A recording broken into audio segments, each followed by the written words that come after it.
Selamat pagi Bapak Ibu Saudara yang dikasihi oleh Tuhan. Puji Tuhan, hari ini kita menikmati kebaikan dan kasih setia Allah.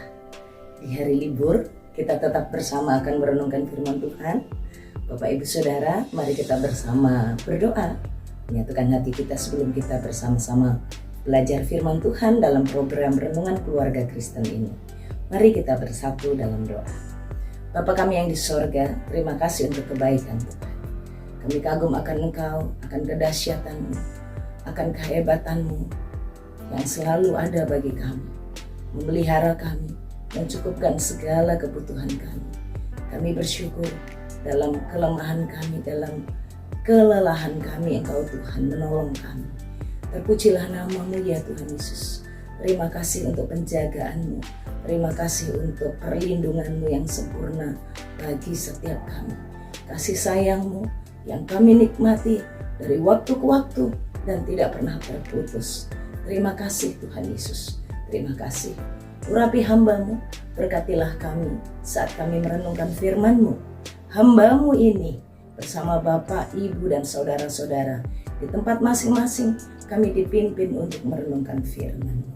Demi nama Tuhan Yesus Kristus. Amin. Bapak, Ibu, saudara-saudara yang dikasihi oleh Tuhan. Hari ini kita akan bersama-sama merenungkan bagian firman Tuhan yang akan menolong kita bagaimana kita hidup menghargai anugerah Allah. Menghargai anugerah Allah. Mari kita melanjutkan pembacaan kita. Kemarin pagi kita akan membaca Yesaya pasal 40. Hari ini kita akan membaca ayat yang ke-16. 16 dan 17. Yesaya 40 ayat 16 dan 17. Lebanon tidak mencukupi bagi kayu api, dan marga satwanya tidak mencukupi bagi korban bakaran. Segala bangsa seperti tidak ada di hadapannya, mereka dianggapnya hampa dan sia-sia saja. Bapak Ibu Saudara yang dikasihi oleh Tuhan, menghargai anugerah Allah.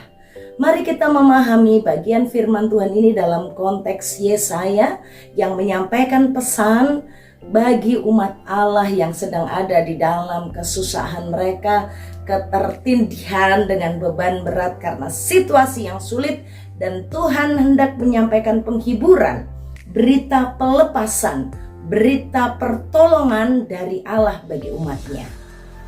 Menghargai anugerah Allah. Dari bagian ayat yang ke-16 dan 17 kita diingatkan oleh Tuhan melalui firman-Nya bahwa kalau saya dan Bapak Ibu Saudara mengalami pertolongan, mengalami pelepasan dari kuasa dosa, dari penderitaan, dari kesulitan atau kesusahan, kita mendapatkan pengampunan. Konteksnya di sini juga Israel karena dosa-dosa mereka. Itu bukan karena kita memiliki sesuatu, bukan karena persembahan-persembahan kita, bukan karena perbuatan-perbuatan baik kita, bukan karena pelayanan-pelayanan kita. Kita mendapatkan pertolongan Allah, mendapatkan pengampunan dari Tuhan, kelepasan dari Tuhan, itu hanya karena anugerah Allah. Tuhan mau mengingatkan waktu itu bagi umat Israel bagaimana manusia itu tidak akan sanggup memberikan persembahan yang sampai membuat hati Tuhan senang. Untuk menekankan dan mengingatkan bahwa aku datang melepaskan kamu bukan karena persembahanmu, bukan karena kebaikanmu. Engkau sudah berdosa. Engkau sudah berdosa dan engkau ada di dalam hukuman. Tuhan katakan begini, semua hanya karena anugerah Allah, dan diingatkan supaya kita menghargai anugerah Allah. Bapak Ibu, di bagian ini dituliskan begini. Libanon tidak mencukupi bagi kayu api, dan marga satwanya tidak mencukupi bagi korban bakaran. Apa maksud bagian firman Tuhan ini Bapak Ibu? Yang pertama kita belajar dari Libanon tidak mencukupi bagi kayu api. Bapak Ibu, berapa sih jumlah kayu api di Libanon sampai Tuhan bilang itu nggak mencukupi gitu ya. Waktu itu menjadi sebuah gambaran Ini sebagai sebuah ungkapan gambaran. Tuhan bilang, kalaupun kamu memberikan persembahan, korban bakaran, yang untuk membakar korban itu kayunya diambil dari hutan Libanon, itu nggak akan cukup, kata Tuhan. Hutan Libanon, saya akan bacakan ini, ada beberapa data, bahwa hutan Libanon itu memiliki luas 1.445 km persegi atau sekitar 13,6% dari wilayah Libanon. Dan ini adalah luas yang sangat signifikan, sangat penting. Tapi itu pun tidak cukup. Nah, apa keunggulan? Nah, kayu-kayu dari hutan Libanon ini dibilang luasnya sudah cukup sangat luas. Dan bagaimana keadaan atau kondisi kayu di hutan Libanon? Bapak Ibu ingat ya, waktu Raja Salomo membangun bait Allah, itu kayu-kayunya diambil dari hutan Libanon. Karena memang kayu dari hutan Libanon ini terkenal sampai ujung-ujung bumi dan sangat bagus. Disebut kayunya kayu kedar Libanon atau Kedrus Libani. Kedrus Libani itu kayu kedar Lebanon. Memiliki sesuatu keunggulan sehingga itu terkenal. Apa yang menjadi kelebihan? Yang pertama itu aromanya yang khas. Mengandung minyak esensial yang memberikan aroma balsamik dan berfungsi menolak ngengat. Bagus sekali. Yang berikutnya memiliki daya tahan yang tinggi. Tahan terhadap pembusukan ya, dari serangan-serangan serangga. Makanya sangat dipilih untuk membangun bangunan-bangunan ya, untuk rumah, untuk bikin kapal. Pada masa itu Salomo untuk bangun bait Allah ambil dari sini karena kayunya tuh tahan ngengat dan memiliki kualitas estetika yang bagus. Kayu terbaik itu kayu dari hutan Libanon. Warnanya sangat menarik karena coklat kekuningan. Serat kayunya halus sekali, jadi nggak takut ketelusupan gitu ya, karena sangat halus. Bapak Ibu Saudara yang dikasih oleh Tuhan, kayu Libanon yang memiliki kelebihan-kelebihan demikian, dengan ukuran-ukuran yang sangat bagus, besar, dengan serat yang sangat lembut, bagus sekali. Kayu yang biasa digunakan untuk bangun kapal, kayu yang biasa digunakan untuk bangun bait Allah ya, untuk bangun bangunan-bangunan yang besar pada masa kuno juga. Itu digunakan untuk kayu bakarnya aja. Tuhan bilang nggak cukup. Nggak cukup padahal memiliki aroma yang bagus. Nggak cukup, kata Tuhan. Apalagi kalaupun marga satwanya. Nah, marga satwa atau binatang yang ada di hutan Libanon ini kan berubah-berubah. Tapi ini kira-kira perkiraannya. Bapak Ibu Saudara, berapa yang ada dari hutan Libanon ini, hewan-hewannya bagaimana, spesiesnya, jumlah spesiesnya, ini jumlahnya, bukan jumlah ininya loh ya, ini baru kelompok spesiesnya, bukan jumlah misalnya burung 5 atau 10 atau 5.000, enggak, tapi ini baru spesiesnya. Spesies mamalia itu 6.500, burung itu 11.000, reptil 11.000, amfibi 8.000, ikan 34.000, serangga 1 juta. Yang lain-lainnya banyak sekali, dan data ini diperkirakan ada 2 juta spesies dari hutan Libanon, baru sampai dari hutan. Jadi ini marga satwanya sekitar 2 juta spesies. Sebenarnya masih banyak lagi tapi belum diklasifikasikan. Masih banyak lagi. Apa maksudnya dari bagian ini? Kayu yang sedemikian bagus dari hutan yang sedemikian luas. Dengan kualitas sebenarnya bukan untuk kayu bakar. Kan kalau untuk korban bakaran itu berarti hanya untuk dibakar. Terus apalagi? Dengan persembahannya. Dengan korban bakarannya itu, kalaupun hanya pakai lembu kambing, apalagi tidak cukup. Ini seandainya jumlahnya pun semua marga satwanya jadi korban bakaran. Tidak cukup Bapak Ibu Saudara yang dikasih oleh Tuhan. Tidak cukup. Mengingatkan, menekankan, menegaskan bahwa kalau kita diselamatkan, itu bukan karena perkenanan Tuhan atas perbuatan baikmu, atas persembahanmu. Maka mari kita menghargai karena Tuhan mengasihi kita. Itu ya karena Tuhan mengasihi kita, bukan karena dilihat kita baik, bukan karena kita kerja keras dalam pelayanan. Oh, aku paling rajin, aku paling setia, aku paling bertekun, paling kerja keras, dan aku mau berikan semuanya bagi Tuhan. No, bukan. Gak bisa nyogok Tuhan, gak bisa.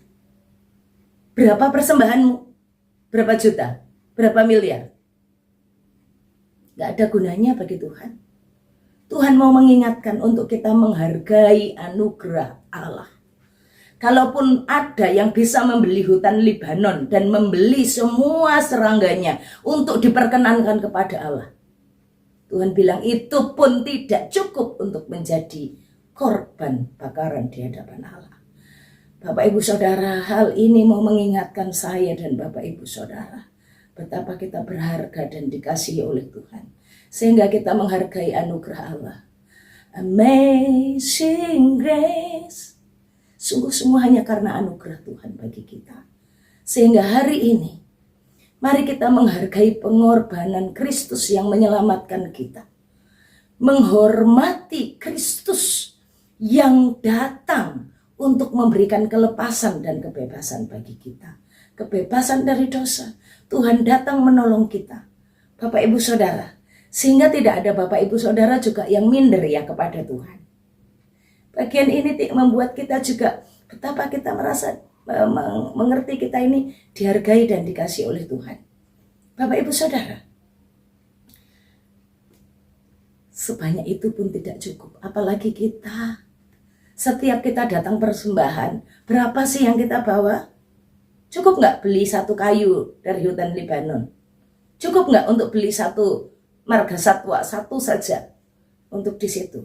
Tuhan bilang itu semuanya nggak cukup. Tapi apa? Tuhan tetap datang dan Tuhan tetap mengasihi saya dan Bapak Ibu Saudara. Mari kita menghargai kasih-Nya Tuhan yang besar. Yang kedua, bagian ini menghargai anugerah Allah itu juga dinyatakan dengan rendah hati. Miliki rendah hati di hadapan Tuhan, di gereja, di persekutuan, di rumah Tuhan. Jangan sombong, jangan ngatur pelayanan, jangan merasa sok kuasa dalam pelayanan, jangan berdosa. Bapak Ibu kasih persembahan, Bapak Ibu jadi donatur di pembangunan gereja, di persekutuan, memberi kepada hamba Tuhan, merasa sombong besar kepala, merasa paling memberi untuk pekerjaan Tuhan, dan minta dihargai, minta didengar, minta dikasihi, minta diperhatikan. Kalau nggak diperhatikan ngambek, pindah lagi ke gereja lain. Bertobat, pandang anugerah Allah, pandang anugerah Allah. Hanya karena anugerah Allah kita diselamatkan. Bapak Ibu Saudara, siapakah kita? Kita protes dengan Tuhan, Tuhan, aku sudah melayanimu. Masa Tuhan izinkan aku kena air mendidih? Masa Tuhan izinkan aku kena panas, kena kesulitan, kekurangan, punya menghadapi tantangan? Enggak. Kalau saya dan Bapak Ibu Saudara diizinkan dalam kesulitan, percayalah di tengah kesulitan Tuhan tetap ada, menggendong kita, memangku kita, memeluk kita dalam situasi yang ada. Rendah hati di hadapan Tuhan. Rendah hati di hadapan Tuhan, tidak menganggap menjadi pemilik gereja, tidak menganggap menjadi mengatur pelayanan karena merasa diri yang paling lelah. Di tengah keluarga kita juga demikian. Mungkin ada yang merasa, oh penghasilanku paling besar, jadi menjadi pengatur di rumah. Tidak, kepala rumah tangga Kristen, keluarga Kristen adalah tetap Tuhan. Kalaupun istri memiliki penghasilan lebih besar, pemimpin tetap suami. Karena di atasnya Tuhan ya, di bawah Tuhan suami, baru istri dan anak-anak. Tunduk kepada Allah semuanya. Tunduknya kepada Allah, tunduk kepada suami, istri-istri yang punya penghasilan lebih tinggi. Engkau merasa penghasilanmu lebih banyak, engkau memberi sumbangsi? Tidak. Kalau engkau bisa bekerja, mendapatkan penghasilan yang besar, itu anugerah Allah yang memberimu pertolongan di masa-masa sulit. Itu pertolongan Tuhan yang memberimu pekerjaan. Pertolongan Allah semuanya. Jangan merasa sombong.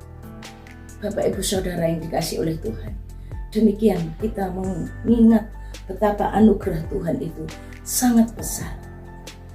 Keluarga Kristen, mari kita belajar dari bagian firman ini untuk menghormati, menghargai anugerah Allah.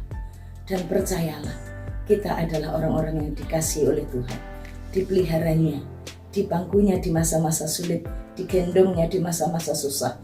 Dia Allah penolong hidup kita.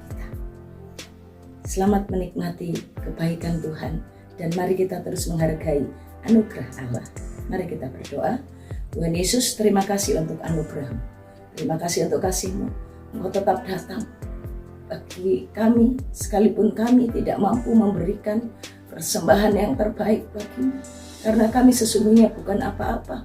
Kami bukan siapa-siapa. Kami diselamatkan hanya karena anugerah Tuhan. Kami ditolong hanya karena kasih Tuhan. Terima kasih banyak Tuhan Yesus. Terima kasih. Bapak Ibu Saudara yang dikasihi oleh Tuhan, arahkan hatimu kepada Tuhan dan terimalah berkat-Nya. Tuhan memberkati engkau dan melindungi engkau. Tuhan menyinari engkau dengan wajah-Nya dan beri engkau kasih karunia. Tuhan menghadapkan wajah-Nya kepadamu dan memberi engkau damai sejahtera dari sekarang sampai selama-lamanya. Amin. Tuhan Yesus memberkati. Shalom.